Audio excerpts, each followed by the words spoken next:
এর আবার কি হলো? এ আবার কাঁদছে কেন? এত পরিমাণে জ্বালা।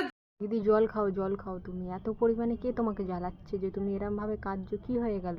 2 দিন ধরে আমরা কোনোদিন ইঁদুর মারি না, ঠিক আছে? যে ইঁদুর জ্বালাচ্ছে? আমি ভাবলাম এমন ভাবে কাঁদছে কি না কি হয়ে গেল। হ্যাঁ, ইঁদুর জ্বালাচ্ছে। ইঁদুরটাকে নিয়ে শুয়ে পড়ো।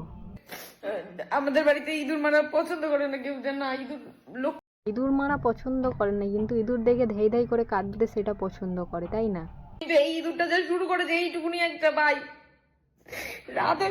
ওরে বাবা, ইঁদুরের জন্য ট্রমাটাইজ হয়ে গেছে। কি লেভেলের ভয় পেয়েছে যে হাতে ক্যামেরা তুলে ভিডিও এসছে ফেসবুকে ছাড়তে।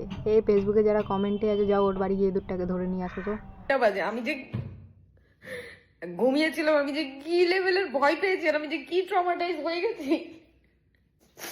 আরে দিদি তুমি কেঁদো না। তুমি ঘুমের 4-5টা ওষুধ খেয়ে নাও। আমরা যাচ্ছি এক্ষুনি, ইঁদুর ধরার লোকদের ফোন করে এক্ষুনি ইঁদুরটাকে ধরে নিয়ে আসছি। তুমি কেঁদো না, সত্যি কেঁদো না। তোমার কান্না দেখে আমাদেরও কান্না পাচ্ছে। ফেসবুকে এইসব দেখতে হচ্ছে আমাদের। কেঁদো না, তুমি কেঁদো না। ইঁদুরের জন্য এত কান্নাকাটি বাবা। এই ধর তো ইঁদুরটাকে।